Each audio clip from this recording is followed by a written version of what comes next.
Hi hello welcome to big TV. నేను మీ గౌతమి. అయితే ప్రెసెంట్ మనతో పాటు సోషల్ యాక్టివిస్ట్ మనోజ్ నామాల గారు ఉన్నారు. ఆవిడతో మాట్లాడతాం. మేడం నమస్తే అండి. నమస్తే గౌతమి. రైట్, సోషల్ మీడియాలోని చాలా వైరల్ అవుతూ ఉంటాయి అండ్ రీసెంట్గా కొన్ని వీడియోస్ బాగా వైరల్ అవుతూ ఉన్నాయి. అదేంటంటే 60 ఇయర్స్ ఆర్ 50 ఇయర్స్ ఏజ్డ్ అయిపోయిన వాళ్ళు మళ్ళీ పెళ్లి చేసుకోవచ్చు, చేసుకోవడంలో తప్పు లేదు, తోడు వెతుక్కోవడంలో కూడా తప్పు లేదు అని చెప్పి కూడా ఈ మధ్య ఈ రకమైన వీడియోలు బాగా వైరల్ అవుతున్నాయి. అయితే ఇది దేనికి సంకేతం అంటే ఈ విధంగా చెప్పడం బట్టి అంటే అలాంటి ఆలోచన ఎవరికి రాదు. ఆ వయసులో ఉన్న వాళ్ళకి ఇంక మనం మనవళ్ళతోనూ మనవరాళ్ళతోనూ ఆడుకుందాము, శ్రేష్ఠ జీవితాన్ని పుణ్యక్షేత్రాలను ఇవి తిరుగుదాము అని చెప్పి ఈ మైండ్ సెట్తో ఉన్న వాళ్ళకి మళ్ళీ మనం పెళ్లి చేసుకోవచ్చు, మళ్ళీ ఈ విధంగా ఉండొచ్చు, కలిసి ఉండొచ్చు అని చెప్పి చేస్తున్న ఈ సంస్థలు ఏవైతే ఉన్నాయో దీన్ని మీరు సమర్థిస్తారా, లేకపోతే ఏ విధంగా చూడొచ్చు అంటారు? ఇదివరకటి రోజుల్లో గతంలో అంటే కొన్ని వందల సంవత్సరాలు అనలేను, కానీ నాకు తెలిసి ఒక 50-60 సంవత్సరాల క్రితము మళ్ళీ పెళ్ళి అంటే అదేదో సిగ్గుమాలిన పనిలాగా, తప్పు పనిలాగా, లేకపోతే అక్రమ రిలేషన్స్ అంటే వేరే వాళ్ళతో అఫేర్స్ పెట్టుకోవడము, ఇలాంటివన్నిటినీ కూడా చాలా సీక్రెసీ మెయింటైన్ చేసేవాళ్ళు, తప్పుగా భావించేవాళ్ళు. ఎందుకంటే అప్పట్లో భార్య ఉండగా వేరే భార్యను చేసుకోవడం అనేది ఒక పెద్ద ఇష్యూ అనమాట. అదే భార్య లేకుండా కూడా పెళ్లి చేసుకున్న దాఖలాలు ఎక్కడా లేవు. ఏదో ఇంట్లో కాస్త పని చేసుకోవడానికి పెట్టుకోవడము అంత తప్ప, ఏదో వంట వార్పుకి సహాయానికి పెట్టుకోవడం తప్ప, ఇలా ధైర్యంగా తెచ్చుకొని ఇంట్లో పెట్టుకుని పెళ్లి చేసుకునే అంత దాఖలాలు పూర్వంలో లేవు. ఇప్పుడు ఏంటంటే ఎవరికి వాళ్ళు వాళ్ళ గురించి వాళ్ళు ఆలోచించుకోవడం ఎక్కువైపోయింది. ఎందుకంటే మేమెందుకు అన్ని సౌకర్యాలు ఉండి, అంత డబ్బు ఉండి, సౌకర్యం అంటే నా ఉద్దేశంలో డబ్బు, అంత డబ్బు, ఫైనాన్షియల్గా వెల్లాఫ్, పిల్లలు బాగా సెటిల్ చేశాము అంటే మా బాధ్యతలు మేము సక్రమంగా నిర్వర్తించాము, మనవాళ్ళు పుట్టారు, వాళ్ళు ఎక్కడో దేశాలు విదేశాల్లో ఉండొచ్చు, లేకపోతే అదర్ స్టేట్స్లో ఉండొచ్చు, వాళ్ళు కూడా వెల్ ఆఫ్ సెటిల్డ్, వాళ్ళకి ఏది ఇవ్వాలో వాళ్ళకి ఇచ్చేసాము. ఇంకా ఒక ఒంటరి వ్యక్తి ఉన్నాడు అనుకోండి, భార్య లేకుండా, నేనెందుకు ఒంటరిగా ఉండాలి, నాకు ఒక తోడు కావాలి, నాకు వండి పెట్టడానికి కావాలి, ఏదో ఒక నీడ్ అండి. నీడ్ అంటే ఆ ఏజ్లో ఏముంటుంది, కనీసం ఒక కష్టం సుఖం చెప్పుకోవడానికి భార్య కావాలి. భార్య చనిపోయింది అనుకోండి ఒక అతనికి, ఖచ్చితంగా ఒక తోడు కోరుకోవడం తప్పు కాదు. ఎందుకంటే పిల్లలు సెటిల్ అయిపోయారు. ఇప్పుడు వాళ్ళేమనుకుంటారు వీళ్ళేమనుకుంటారు అనుకుంటే, ఆయన అనుకుంటాడు నా గురించి ఆలోచించే వాళ్ళు ఎవరు? నిజమే, వీళ్ళంతా ఇప్పుడు చెప్పిన వాళ్ళంతానో పాయింట్అవుట్ చేసే వాళ్ళంతా కూడా ఆయన రిస్క్యూకు రారు కదా. రేపు ఆయనకు అవసరం వచ్చిందంటే పాపం పెళ్ళాం లేదు, ఎవరు చేస్తారు సాయమో, ఆయన దగ్గరికి ఎవరు పోతారు అనుకుంటారు. అదే ఆయన ఇంకొక నిర్ణయం తీసుకొని ఒక సహచరిణిని, ఆమె కూడా బాధ్యతలు లేకుండా, ఒక భర్త చనిపోయి లేకపోతే హస్బెండ్ నుంచి వదిలేయబడి ఒంటరిగా ఉన్న ఆమె అయితేనే కరెక్ట్ ఉంటుంది. అలాంటి ఆమెను తెచ్చుకున్నాడు అనుకోండి, ఎవరికి అభ్యంతరం ఉండదు. ఎందుకంటే అభ్యంతరం పెట్టాల్సిన అవసరం లేదు. ఎందుకంటే ఆయన బేసిక్ నీడ్స్ ఉంటాయి. ఇప్పుడు ఇవాళ రేపట్లో చాలామందికి దాదాపు 80% షుగరు బీపీలు కామన్ అయిపోయింది. ఇప్పుడు జబ్బులు అనేవి ఇంట్లో డబ్బున్నా లేకపోయినా, లేకపోతే ఇంట్లో ఏమున్నా లేకపోయినా, ఒక నలుగురు ఉన్నారనుకోండి ఇంట్లో, కనీసం మినిమం ఇద్దరికి షుగరు బీపీ థైరాయిడ్ ఇవన్నీ కామన్గా ఉంటున్నాయి, కొలెస్ట్రాల్ ఇవన్నీ కూడా. ఆస్తులన్నా ఉండవు కానీ ఇవి మాత్రం ఖచ్చితంగా ఉంటున్నాయి. అంటే ఏజ్తో సంబంధం లేదు ఇక్కడ. అలాంటి పరిస్థితుల్లో ఒక సడన్గా ఏదైనా ప్రాబ్లం రావచ్చు, సడన్గా ఏదైనా గుండె నొప్పి రావచ్చు, కడుపు నొప్పి రావచ్చు. ఏజ్ ఇప్పుడు 50-60 అనుకోండి, అసలు ఏజ్తో సంబంధం లేదు కదా, ఎప్పుడు పడితే అప్పుడు ఏదో జరుగుతుంది. భార్య ఉంటే భార్య అన్నీ చూసుకుంటుంది భర్తకి. భార్య లేని భర్త యొక్క జీవితం ఎంత భయంకరంగా ఉంటుంది అనేది అనుభవించిన వాళ్ళకే తెలుస్తుంది. అలాంటప్పుడు ఒక తోడు అనేది ఉండాలి. నాకు డబ్బు ఉంది, నా పిల్లలంతా సెటిల్ అయిపోయినారు, ఎక్కడెక్కడ దూరంలో ఉన్నారు, నేను ఒక మగవాడిని, నాకు ఒక తోడు కావాలి, వండి పెట్టడానికి కావచ్చు, ఏదైనా బాగాలేనప్పుడు చూసుకోవడానికి కావచ్చు, మంచి చెడు ఏదన్నా కానివ్వండి. ఆవిడ పెయిడ్ సర్వెంట్ అనడానికి లేదు. ఆమెకు కూడా వైఫ్కి ఇచ్చేంత ప్రాధాన్యత, తనకున్న దాంట్లో ఆమెకు కూడా ఏమైనా ఇవ్వడం జరుగుతుంది.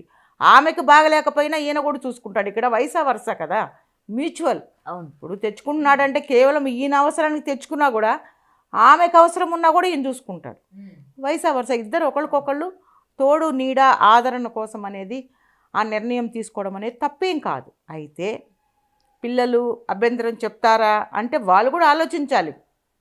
ఫాదర్ ఒక్కడే ఉన్నాడు, కావాల్సినంత ఆస్తి ఉంది, ఎవరికి ఇవ్వాల్సింది వాళ్ళకి ఇచ్చేసిన తర్వాత నా తండ్రిని మేము చూస్తాము అని ఈ రోజుల్లో పిల్లల పట్ల కూడా పేరెంట్స్కి నమ్మకం లేదు.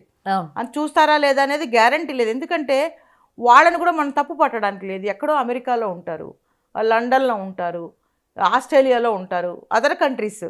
అలాంటి కంట్రీస్ దగ్గరికి పిల్లలు వెళ్ళి, ఇప్పుడు ఫాదర్ వెళ్ళి ఉండాలి అంటే, పిల్లల దగ్గరికి వెళ్ళి ఉండడం అంటే కష్టతరమైన పని. ఎందుకంటే అక్కడ ఎక్కువ ఎవరు కూడా నెల 2 నెలలకు మించి ఉండలేరమ్మా.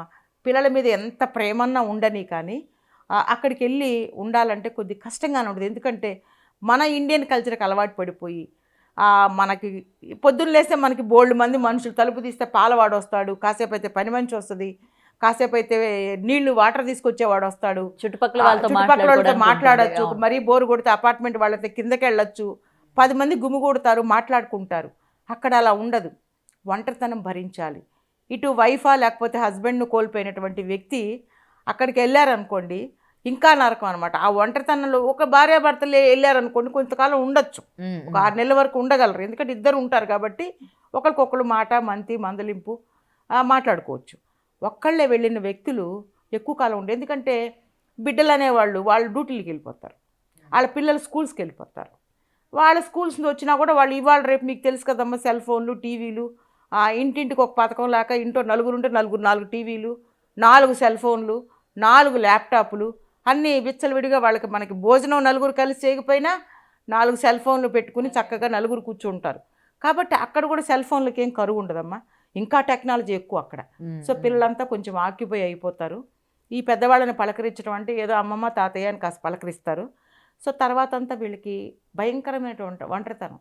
వీళ్ళ ఏజ్ గ్రూప్ వాళ్ళు ఎక్కడ పోయి ఎత్తుక్కుంటారు వాళ్ళు అక్కడ. సో వాళ్ళు ఇండియాలో ఉన్నారనుకోండి, వాళ్ళకి కావాల్సినటువంటి వ్యక్తిని సెలెక్ట్ చేసుకుని, అవతల వాళ్ళకు కూడా ఏ బాధరబందీలు ఇబ్బంది లేకుండా ఉంటేనే తెచ్చుకుని పెళ్లి చేసుకున్నంత మాత్రాన తప్పేమీ కాదు. కానీ ఇది చూసిన తర్వాత చాలా మంది అసలు ఆ ఏజ్లో అవసరమా పెళ్ళి చేసుకోవాలన్న ఆలోచన రావడం కూడా చాలా పెద్ద తప్పు అని చెప్పి కూడా కొంతమంది దీన్ని ఖండిస్తూ ఉన్నారు. దీనికి ఏం చెప్తారు మరి? తప్పు అని ఏది తప్పమ్మా ఈ రోజులు? అంటే ఆయన ఒంటరిగా ఉండి ఇంకేదైనా తప్పుదారిలో వెళితే అది తప్పు కాదా? అదే ఆయన చెప్పా పెట్టుకుని ఆయన ఆమె, ఇక్కడ నేను జెండర్ చెప్పను, అదే ఆ వ్యక్తి అంటాను. అలా కాకుండా వేరే వాళ్ళని తెచ్చుకుని పెట్టుకునో, ఇంట్లో పెట్టుకుంటే ఒక పని మనిషిని తెచ్చి ఇంట్లో పెట్టుకునో, ఆమెతో కొంచెం కంటిన్యూ చేశాడు అనుకోండి, ఆ రిలేషన్షిప్ కంటిన్యూ చేశాడు, అప్పుడేమంటారు? ఇలాగే తిడతారు, వీడికేం మాయరోగం వచ్చింది, ఏజ్ చూస్తే 60 ఏళ్ళు ఉంది. 60 ఏళ్ళు ఉంటే మనిషి కాదా? ఇవాళ రేపు 60 ఏళ్ళు ఒక ఏజా? 60 ఏళ్ళు ఉంటే మనిషి కాదా? ఆయనకు అవసరాలు ఉండవా? మంచి చెడు చూసుకోవడానికి ఎవరు చూస్తారు? డబ్బులు పెట్టి ఎంతకాలం మనిషిని పెట్టుకొని చూసుకుంటాడు? ఆయన డబ్బు ఉంది, కావాల్సినంత సంపాదించాడు, పిల్లలకి ఇవ్వాల్సింది ఇచ్చేశాడు, మనవాళ్ళకి ఇవ్వాల్సింది మనవాళ్ళకి ఇచ్చేసింది. లేకపోతే భర్త లేడు ఆమెకి, లేకపోతే భార్య లేదు ఆయనకి. అలాంటప్పుడు ఒక నిర్ణయం తీసుకొని ఒక దారిలో వెళ్ళడం అనేది తప్పు కాదు. ఒక పబ్లిక్గా ఒక నిర్ణయం తీసుకుని ఆమెను తెచ్చి ఇంట్లో పెట్టుకొని చూసుకోవడం తప్పేం కాదు. అది వయసు వరుస, నేను ఇందాక చెప్పా కదా, ఇద్దరు ఒకరికొకరు. సో ఆమెకి నీడనిచ్చినట్టే, ఈయనకి ఒక తోడు దొరికినట్టే. కాబట్టి ఇద్దరు బెనిఫిట్ అవుతారు. కాబట్టి ఇందులో ఎటువంటి తప్పు లేదు, దాంట్లో సిగ్గుపడాల్సిన అంశమేమీ కాదు. సో బేసిక్ నీడ్ అది అంతే. బేసిక్ నీడ్ అంటే ఒక మనిషి మనకు తోడు లేకపోతే ఒంటరిగా బ్రతకడం అనేది చాలా కష్టమైనటువంటి పని. దట్టు జెంట్స్కి అయితే ఇంకా నరకం. ఎందుకంటే అప్పటిదాకా భార్యని ఏమేవు మంచినీళ్ళు అంటే టక్కన గ్లాస్ తెచ్చి పక్కన పెడుతుంది, ఏమేవు కాస్త అన్నం పెట్టంటే శుభ్రంగా అన్నం వేసి రాయిగా తింది ఉంటుంది. ఇప్పుడు ఆయన పలకరించే దిక్కు కూడా ఉండదు. ఏమయ్యా మంచినీళ్ళు తాగుతావా, ఏవయ్యా కాఫీ తాగుతావా అని భార్య అడిగేది ఉన్నప్పుడు.